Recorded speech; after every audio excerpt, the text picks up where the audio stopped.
نور في الظلمات أنسي في خلواتي يا سعدي وهنائي القرآن حياتي.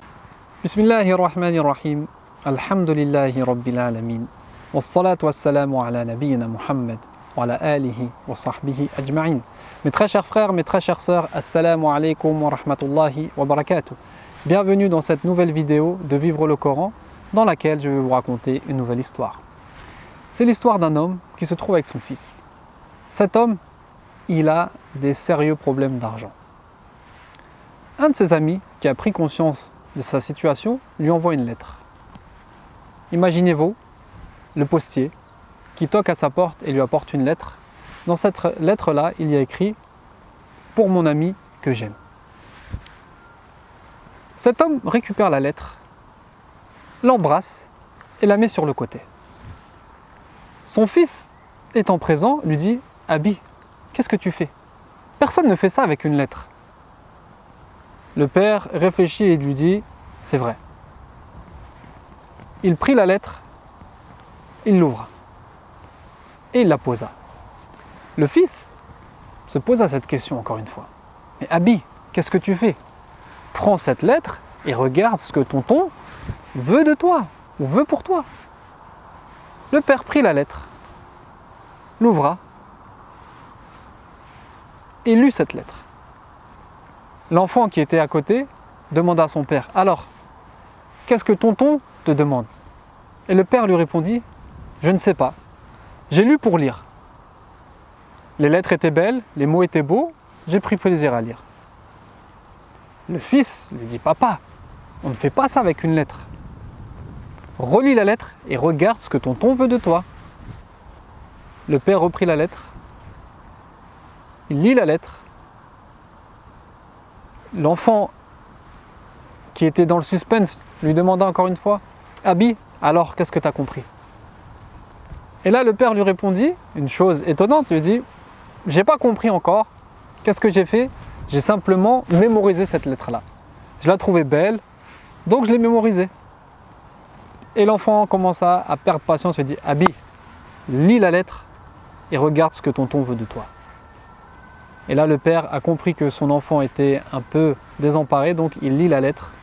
Il l'a compris et lui dit « Je sais pas, tonton dans cette lettre-là me parle d'une personne qui a des problèmes d'argent et qui a réussi à s'en sortir en faisant telle chose et telle chose. Mais cette personne-là je ne la connais pas et je ne sais pas pourquoi elle parle de lui. » Et le fils lui dit « Papa, si tonton a pris le temps de t'écrire cette lettre-là, de te l'envoyer, c'est sûrement que dans cette lettre-là, il y a des solutions pour ta situation d'aujourd'hui. » Et le père a dit « Non, le contexte de cette personne-là est différent, sa situation est différente, je préfère la poser la lettre et ne pas y prêter attention. » Pourquoi je vous raconte cette histoire? Parce que notre relation avec le Coran est identique à cette histoire. Allah subhanahu wa ta'ala nous a envoyé un message, une lettre. Allah subhanahu wa ta'ala appelle même le Coran et les livres divins messages dans son livre. Allah subhanahu wa ta'ala nous dit الذين يبلغون رسالات الله ويخشونه ولا يخشون أحدا إلا الله. Et ceux qui transmettent les messages d'Allah, les lettres d'Allah, et qui le craignent et qui ne craignent personne d'autre si ce n'est Allah subhanahu wa ta'ala.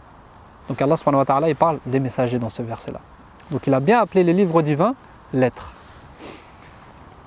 Comme toutes les lettres, le Coran a ses 5 composantes.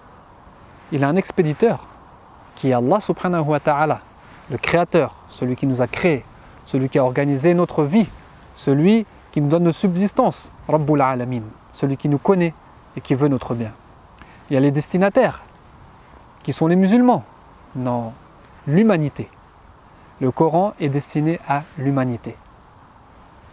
Il y a le message qui est le Coran. Il y a le transporteur.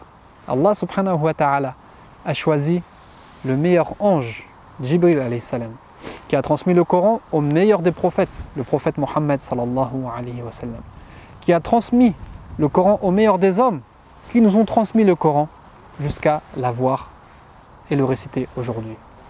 Et la dernière chose, la 5e chose, c'est l'objet du Coran. Quand vous recevez une lettre, il y a marqué objet de la lettre.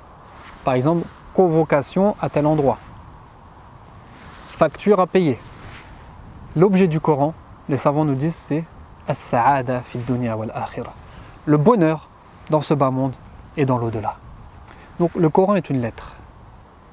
La meilleure des lettres, envoyée par le Créateur à ses créatures, dans lequel il y a toutes les solutions à nos problèmes. Malheureusement, certains d'entre nous prennent le Coran, lui font un bisou et le posent sur le côté. D'autres le lisent pour le lire d'une belle voix. D'autres le mémorisent sans le comprendre. D'autres le comprennent, mais pensent que lorsqu'on parle de l'histoire de Moussa, nous ne sommes pas concernés, par exemple, par ce message. Et d'autres le comprennent, le méditent et le mettent en application. Et c'est ce que l'on doit faire avec le Coran. Je vous demande simplement, par cette vidéo, d'avoir le même comportement avec le Coran que vous avez avec un message humain. Une lettre humaine. Lorsque vous recevez un message d'un ami sur votre téléphone, ou lorsque vous recevez un message de la banque, par exemple, ou de la CAF, qu'est-ce que vous faites? Vous prenez la lettre, vous l'ouvrez, vous la lisez, vous la comprenez. Nos mamans ou nos papas qui ne lisent pas le français, qu'est-ce qu'ils font? Ils appellent leur enfant pour leur traduire la lettre.